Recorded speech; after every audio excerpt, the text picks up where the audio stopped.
Ang mga gawa ng mga apostol. Kabanata 49, ang huling liham ni Pablo. Ang kabanatang ito ay batay sa ikalawang sulat kay Timoteo. Mula sa bulwagan ng paghatol ni Caesar, bumalik si Paul sa kanyang selda, napagtanto na nakakuha lamang siya ng isang maikling pahinga para sa kanyang sarili. Alam niyang hindi magpapahinga ang kanyang mga kaaway hanggat hindi nila nalilibot ang kanyang kamatayan. Ngunit alam din niya na sa ilang sandali ay nagtagumpay ang katotohanan. Ang ipahayag ang isang ipinako at muling nabuhay na tagapagligtas sa harap ng napakaraming tao na nakinig sa kanya, ay sa sarili nitong tagumpay. Sa araw na iyon ay nagsimula ang isang gawain na lalago at lalakas, at hahanapin ni Nero at ng lahat ng iba pang mga kaaway ni Kristo na hadlangan o sirain ng walang kabuluhan.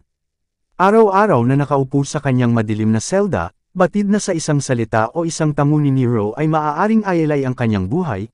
Naisip ni Pablo si Timoteo at determinadong ipatawag siya.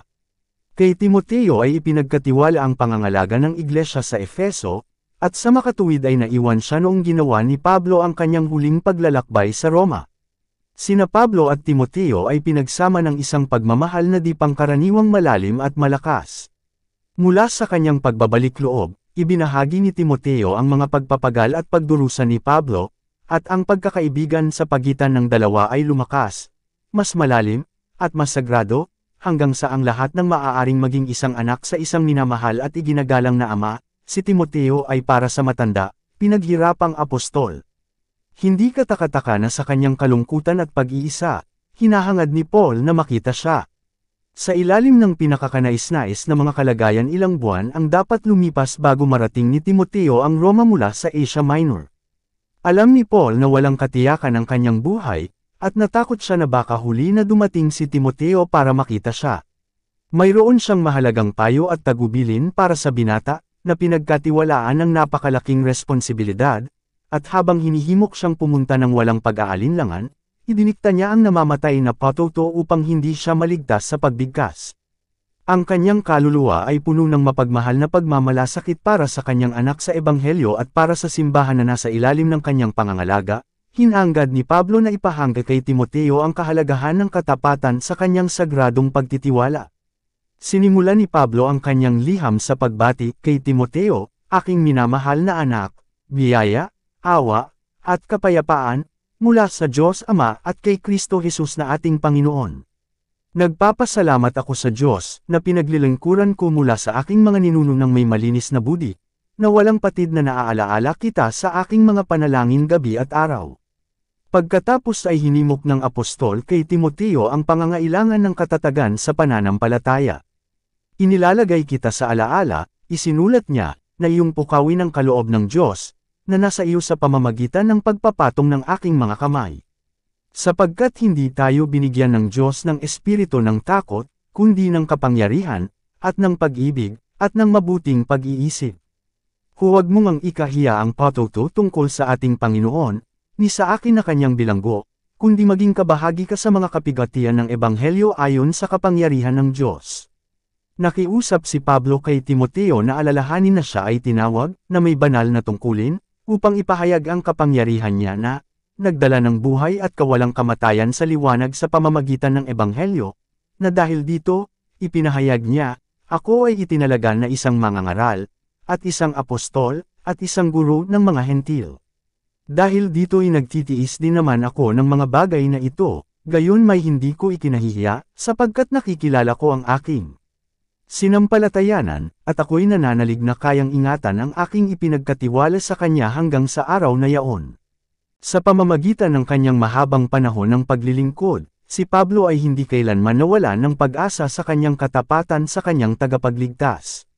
Saan man siya naruroon, maging bago ang mga nangingitim na pariso, o Romanong mga awtoridad, sa harap ng galit na mandurumog sa Lystra, o ng mga nahatulang makasalanan sa piitan ng Macedonian, mga tuwiran man sa natarantang mga mandaragat sa barkong nawasak, o nakatayong mag-isa sa harap ni Nero upang makiusap para sa kanyang buhay, hindi niya kailanman ikinahiya ang layunin na kanyang itinataguyod.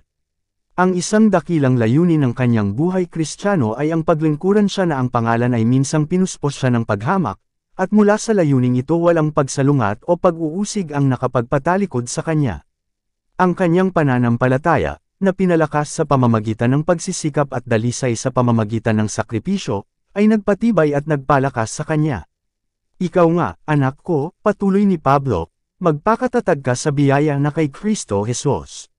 At ang mga bagay na iyong narinig sa akin sa gitna ng maraming saksi, ay iyong ipagkatiwala sa mga taong tapat, na makapagtuturo naman sa iba.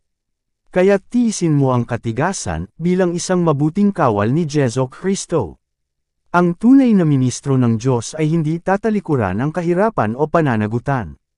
Mula sa pinagmumula na hindi nagkukulang sa mga taong tapat na naghahanap ng banal na kapangyarihan, kumukuha siya ng lakas na nagbibigay daan sa kanya upang matugunan at madaig ang tukso, at may sigawa ang mga tungkuling iniatang sa kanya ng Diyos. Ang kalikasan ng biyaya na kanyang natatanggap, ay nagpapalaki sa kanyang kakayahan na makilala ang Diyos at ang kanyang anak. Ang kanyang kaluluwa ay lumalabas sa pananabik na magsagawa ng katanggap-tanggap na paglilingkod para sa guro. At habang sumusulong siya sa landas ng Kristiyano, siya ay nagiging malakas sa biyaya na kay Kristo Jesus. Ang biyayang ito ay nagbibigay daan sa kanya upang maging isang tapat na saksi ng mga bagay na kanyang narinig. Hindi niya hinahamak o pinababayaan ang kaalaman na natanggap niya mula sa Diyos, ngunit ipinagkatiwala ang kaalamang ito sa mga tapat na lalaki, na nagtuturo naman sa iba. Sa kanyang huling liham kay Timoteo, ipinakita ni Pablo sa harap ng nakababatang manggagawa ang isang mataas na mithiin, na itinuro ang mga tungkuling iniaatas sa kanya bilang isang ministro ni Kristo. Mag-aral upang ipakita ang iyong sarili na sinang-ayunan ng Diyos, ang isinulat ng apostol, isang manggagawa na hindi kailangang ikahiya, na wastong nagbabahagi ng salita ng katotohanan. Tumakas ka rin sa mga pita ng kabataan, ngunit sundin mo ang katwiran, pananampalataya, pag-ibig, kapayapaan, na kasama ng mga tumatawag sa Panginoon mula sa pusong malinis. Ngunit ang mga hanggal at walang pinag-aralan na mga tanong ay iwasan, alam na sila ay gumagawa ng mga alitan ng kasarian. At ang alipin ng Panginoon ay hindi dapat makipagtalo, kundi maging mahinahon sa lahat ng tao, marunong magturo, matyaga, sa kaamuhan ay turuan ang mga sumasalungat sa kanilang sarili, kung sakaling bibigyan sila ng Diyos ng pagsisisi tungo sa pagkilala sa katotohanan. Binalaan ng apostol si Timoteo laban sa mga huwad na guro na naghahangad na makapasok sa simbahan. Alamin din nito, ang sabi niya, na sa mga huling araw ay darating ang mga panahong mapanganib. Sapagkat ang mga tao ay magiging mga maibigan sa kanilang sarili, sakam, mayayabang, mapagmataas, mamumusong, masuwayan sa mga magulang, hindi mapagpasalamat, hindi banal, na may anyo ng kabanalan, ngunit tinatanggihan ang kapangyarihan yun, lumayo ka sa mga ganyan. Ang masasamang tao at mga manlilinlang ay lalala ng papalala, pagpapatuloy niya, na nanlilinlang, at nalinlang. Datapwat magpatuloy ka sa mga bagay na iyong natutuhan at natiyak mo, na nalalaman mo kung kanino mo natutunan ang mga yaon, at mula sa pagkabata ay alam mo na ang banal na kasulatan, na makapagpaparunong sa iyo sa ikaliligtas. Ang lahat ng kasulatan ay ibinigay sa pamamagitan ng pagkasi ng Diyos, at mapapakinabangan sa pagtuturo, sa pagsaway, sa pagtutuwid, sa ikatututo sa katwiran, upang ang tao ng Diyos ay maging sakdal, na handa na lubos sa lahat ng mabubuting gawa. Naglaan ang Diyos ng saganang paraan para sa matagumpay na pakikidigma laban sa kasamaan na nasa mundo. Ang Biblia ay ang tagwan ng armas kung saan maaari tayong maghanda para sa pakikibaka. Ang ating mga balakang ay dapat nabigkis ng katotohanan. Ang ating baluti ay dapat nakatwiran. Ang kalasag ng pananampalataya ay dapat nasa ating kamay, ang helmet ng kaligtasan sa ating noo, at sa pamamagitan ng tibak ng Espiritu, na siyang salita ng Diyos, dapat nating putulin ang ating daan sa mga hadlang at gusot ng kasalanan. Alam ni Pablo na bago ang simbahan ay isang panahon ng malaking panganib. Alam niya na ang tapat, masigasig na gawain ay kailangang gawin ng mga naiwan na namamahala sa mga simbahan, at sumulat siya kay Timoteo, iniuutos ko sa iyo sa harap ng Diyos, at ng Panginoong Hesukristo, na siyang hahatol sa mga buhay at sa mga patay sa kanyang pagpapakita at sa kanyang kaharian, ipangaral ang salita, maging madali sa panahon, wala sa panahon, sawayin mo, mang-aral ka ng buong pagtitiis at doktrina. Ang mataimtim na utos na ito sa isang masigasig at tapat tulad ni Timoteo ay isang matibay na patuto sa kahalagahan at responsibilidad ng gawain ng ministro ng Ebanghelyo. Ipinatawag si Timoteo sa harap ng hukuman ng Diyos, inutusan siya ni Pablo na ipangaral ang salita, hindi ang mga pananalita at kaugalian ng mga tao, na maging handa na magpatotoo para sa Diyos sa tuwing magkakaroon ng pagkakataon, sa harap ng malalaking kongregasyon at pribadong grupo, sa daan at sa Phariside, sa mga kaibigan at sa mga kaaway, nasa ligtas man o nalantad sa kahirapan at panganib, kapintasan at pagkawala. Dahil sa takot na baka ang mahinahon at mapagbigay na disposisyon ni Timoteo ay maaaring umakay sa kanya na iwasan ang isang mahalagang bahagi ng kanyang gawain, pinayuhan siya ni Pablo na maging tapat sa pagsaway sa kasalanan at maging ng matalas na pagsaway sa mga nagkasala ng matinding kasamaan. Gayunpaman, dapat niyang gawin ito, nang may buong mahabang pagtitiis at doktrina. Dapat niyang ihayag ang pagtitiis at pag-ibig ni Kristo, na nagpapaliwanag at nagpapatupad ng kanyang mga pagsaway sa pamamagitan ng mga katotohanan ng salita. Ang kaputin at pagsaway sa kasalanan, at kasabay ng pagpapakita ng awa at lamang sa makasalanan, ay isang mahirap na tagumpay. Kung mas marubdob ang ating sariling pagsisikap na makamit ang kabanalan ng puso at buhay, mas magiging talamak ang ating pangunawa sa kasalanan at higit na mapagpasyahan ang ating hindi pagsang-ayon sa anumang paglihis sa tama. Dapat tayong mag-ingat laban sa labis na kalubhaan sa nagkasala, ngunit dapat din tayong mag-ingat na huwag kalimutan ang labis na pagkakasala ng kasalanan. Kailangang magpakita ng tulad Kristong pagtitiis at pag-ibig sa nagkamali, ngunit may panganib din na magpakita ng napakalaking pagpapaubaya sa kanyang kamalian anupat titingnan niya ang kanyang sarili bilang hindi karapat-dapat sa pagsaway, at tatanggihan ito bilang hindi nararapat at hindi makatarungan. Ang mga ministro ng Ebanghelyo kung minsan ay gumagawa ng malaking pinsala sa pamamagitan ng pagpapahintulot sa kanilang pagtitiis sa mga nagkakamali na lumala sa pagpapaubaya sa mga kasalanan at maging sa pakikibahagi sa mga ito. Sa gayon sila ay naakay upang aidailan at paalang-sala ang kung ano ang hinahatulan ng Diyos, at pagkaraan ng ilang panahon ay nabulag sila upang papurihan ang mga mismong iniutos sa kanila ng Diyos na sawayin. Siya na pinapurol ang kanyang espiritual na mga pangunawa sa pamamagitan ng makasalanang pagpapatawad sa mga hinahatulan ng Diyos, ay gagawa ng mas malaking kasalanan sa pamamagitan ng kalubhaan at kalupitan sa mga taong sinasang-ayunan ng Diyos. Sa pamamagitan ng pagmamataas ng karunungan ng tao, sa pamamagitan ng paghamak sa impluensya ng banal na espiritu, at ng kawalang kasiyahan sa mga katotohanan ng salita ng Diyos, maraming nag-aangking Kristiyano, at nakadarama ng kakayahang magturo sa iba, ay maakay na tumalikod sa kinakailangan ng Diyos. Ipinahayag ni Pablo kay Timoteo, darating ang panahon na hindi nila titiisin ang magaling na aral, datapwat ayon sa kanilang sariling mga pita ay magbubanten sila sa kanilang sarili ng mga guro, na may makating tainga, at kanilang ihihiwalay ang kanilang mga tainga mula sa katotohanan, at babalik sa mga katha. Hindi tinutukoy ng apostol dito ang hayagang hindi relihiyoso, kundi ang mga nag-aangking Kristiyano na ginagawang gabay nila ang hilig, at sa gayon ay nagiging alipin ng sarili. Ang mga iyon ay handang makinig sa mga doktrinang iyon lamang na hindi sinasaway ang kanilang mga kasalanan o hinahatulan ang kanilang mapagmahal na landasin. Nasasaktan sila sa mga payak na salita ng matatapat na mga lingkod ni Kristo at pumipili ng mga guro na pumupuri sa kanila. At sa mga nag-aangking ministro ay mayroong mga nangangaral ng mga opinyon ng mga tao sa halip na ang salita ng Diyos. Hindi tapat sa kanilang pagtitiwala, inililigaw nila ang mga umaasa sa kanila para sa espiritual na patnubay. Sa mga tuntunin ng kanyang banal na kautusan, ang Diyos ay nagbigay ng perpektong tuntunin ng buhay, at kanyang ipinahayag na hanggang sa pagtatapos ng panahon ang batas na ito, na hindi nagbabago sa isang tuldok o kudlit, ay panatilihin ang pag-angkin nito sa mga tao. Naparito si Kristo upang palakihin ang batas at gawin itong marangal. Ipinakita niya na ito ay nakabatay sa malawak na pundasyon ng pag-ibig sa Diyos at pag-ibig sa tao, at ang pagsunod sa mga tuntunin nito ay binubuo ng buong tungkulin ng tao. Sa kanyang sariling buhay nagbigay siya ng halimbawa ng pagsunod sa batas ng Diyos. Sa sermon sa bundok ipinakita niya kung paano lumalampas ang mga pangangailangan nito sa panlabas na mga gawa at nababatid ang mga iniisip at layunin ng puso. Ang batas, na sinunod, ay umaakay sa mga tao na tanggihan ang kasamaan at makamundong pagnanasa, at mamuhay ng matino, matuwid, at maka-Diyos sa kasalukuyang mundong ito. Tito Kapitulo 2 versikulo 12. Ngunit banihag ng kaaway ng lahat ng kabutihan ang mundo at inakay ang mga lalaki at babae na sumuway sa batas. Gaya ng nakita ni Pablo, maraming tao ang lumihis mula sa kapatagan, nagsaliksik ng mga katotohanan ng salita ng Diyos at pumili ng mga guro na naglalahad sa kanila ng mga pabulan na nais nila. Marami sa mga ministro at mga tao ang yumuyurak sa ilalim ng kanilang mga paa sa mga utos ng Diyos.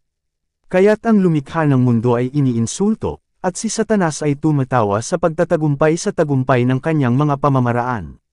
Sa lumalagong paghamak sa batas ng Diyos ay dumarami ang pagkamuhi sa relihiyon, pagtaas ng pagmamataas, pagmamahal sa kasiyahan, pagsuway sa mga magulang, at pagpapakasaya sa sarili, at ang mga maalalahaning isipan sa lahat ng dako ay nananabik na nagtatanong, ano ang maaaring gawin upang itama ang nakababahala ng mga kasamaang ito? Ang sagot ay matatagpuan sa pangaral ni Pablo kay Timoteo, ipangaral mo ang salita. Sa Biblia matatagpuan ang tanging ligtas na mga prinsipyo ng pagkilos. Ito ay isang transcript ng kalooban ng Diyos, isang pagpapahayag ng banal na karunungan. Binubuksan ito sa pagkaunawa ng tao ang malalaking suliranin ng buhay, at sa lahat ng tumutupad sa mga tuntunin nito ay magpapatunay ito ng isang hindi nagkakamali na patnubay, na nagpipigil sa kanila sa pag-aaksaya ng kanilang buhay sa maling pagsisikap. Ipinaalam ng Diyos ang kanyang kalooban, at isang kahangalan para sa tao na tanungin ang lumabas sa kanyang mga labi. Pagkatapos magsalita ng walang hanggan na karunungan, walang mga katanungang nagdududa para sa tao na lutisin, walang pag-aalinlangan ng mga posibilidad para sa kanya upang ayusin. Ang kailangan lamang sa kanya ay isang tapat, maalab na pagsang-ayon sa ipinahayag na kalooban ng Diyos. Ang pagsunod ay ang pinakamataas na dikta ng katwiran gayon din ng budi. Ipinagpatuloy ni Pablo ang kanyang bilin, magbantay ka sa lahat ng mga bagay, magtiis ka ng mga kapigatian, gawin mo ang gawain ng isang ebanghelista, gawin mong lubos na patunay ang iyong ministeryo. Malapit nang tapusin ni Pablo ang kanyang takbuhan, at ninais niyang si Timoteo ang pumalit sa kanyang lugar, na nagbabantay sa simbahan mula sa mga pabula at mga maling pananampalataya na sa pamamagitan nito ang kaaway, sa iba't ibang paraan, ay magsisikap na akayin sila mula sa pagiging simple ng ebanghelyo. Pinayuhan niya siya na iwasan ang lahat ng temporal na gawain at mga gusot na haadlang sa kanya na ibigay ang kanyang sarili ng buos sa kanyang gawain para sa Diyos, upang matiis ng may kagalakan ang pagsalungat, kadastaan, at pag-uusig na ilalantad sa kanya ng kanyang katapatan, upang lubusang patunayan ang kanyang ministeryo sa pamamagitan ng paggamit ng lahat ng paraan na maaabot niya sa paggawa ng mabuti sa mga taong para kanino namatay si Kristo. Ang buhay ni Pablo ay isang halimbawa ng mga katotohanang itinuro niya, at dito nakasalalay ang kanyang kapangyarihan. Ang kanyang puso ay napuno ng isang malalim, matibay na pakiramdam ng kanyang pananagutan, at siya ay nagtrabaho sa malapit na pakikipag-isa sa kanya na siyang bukal ng katarungan, awa, at katotohanan. Kumapit siya sa krus ni Kristo bilang tanging garantiya ng tagumpay. Ang pag-ibig ng tagapagligtas ang walang kamatayang motibo na nagpatibay sa kanyang pakikipaglaban sa sarili at sa kanyang pakikibaka laban sa kasamaan habang sa paglilingkod kay Kristo ay sumulong siya laban sa kawalang kabaitan ng mundo at sa pagsalungat ng kanyang mga kaaway. Ang kailangan ng simbahan sa mga araw na ito ng panganib ay isang hukbo ng mga manggagawa na, tulad ni Pablo, ay nag-aral sa kanilang sarili para sa pagiging kapakipakinabang, na may malalim na karanasan sa mga bagay ng Diyos, at napuno ng kasipagan at kasigasigan. Ang mga lalaking pinabanal, mapagsakripisyo sa sarili ay kailangan, mga lalaking hindi tatalikuran ang pagsubok at responsibilidad, mga lalaking matapang at totoo, mga tao na sa kanilang mga puso ay inanyuan ni Kristo ang pag-asa ng kaluwalhatian, at na may mga labi na dinampi ng banal na apoy ay ipanganggaral ng salita. Dahil sa kakulangan ng gayong mga manggagawa ang layunin ng Diyos ay humihina, at ang nakamamatay na mga kamalian, tulad ng isang nakamamatay na lason, ay nadungisan ang moral at sinisira ang pag-asa ng malaking bahagi ng sangkatauhan. Habang nag-aalay ng buhay ang mga tapat, matrabahong tagapagdala ng pamantayan para sa katotohanan, sino ang haharap upang humalili sa kanila? Tatanggapin ba ng ating mga kabataang lalaki ang banal na pagtitiwala sa mga kamay ng kanilang mga ama? Naghahanda ba sila upang punan ng mga bakanteng ginawa ng pagkamatay ng mga mananampalataya? Ang utos ba ng apostol ay didinggin, ang panawagan sa tungkulin, sa gitna ng mga udyok sa pagiging makasarili at ambisyon na umaakit sa kabataan. Tinapos ni Pablo ang kanyang liham sa pamamagitan ng personal na mga mensahe sa iba't ibang tao at muling inulit ang apurahang kahilingan na si Timoteo ay pumunta sa kanya sa lalong madaling panahon, kung maaari bago ang taglamig. Binanggit niya ang kanyang kalungkutan, sanhi ng paglisan ng ilan sa kanyang mga kaibigan at ang kinakailangang kawalan ng iba, at baka mag-alinlangan si Timoteo, sa takot na baka kailanganin ng simbahan sa Efeso ang kanyang mga gawain. Sinabi ni Pablo na ipinadala na niya si Tikiko upang punan ang bakante. Matapos magsalita tungkol sa tagpo ng paglilitis sa kanya sa harap ni Nero, ang paglisan ng kanyang mga kapatid, at ang umalalay na biyaya ng Diyos na tumutupad sa tipan, tinapos ni Pablo ang kanyang liham sa pamamagitan ng pagbibigay ng komendasyon sa kanyang minamahal na si Timoteo. Sa pangangalaga ng punong pastol, na, bagaman mga katulong na pastol, baka mapahamak, aalagaan pa rin ang kanyang kawan. Dito nagtatapos ang Kabanata 49. Para updated ka sa susunod na kabanata, ay huwag kalimutang mag-subscribe, mag-follow at mag-share sa ating channel Renilab TV. Maraming salamat po.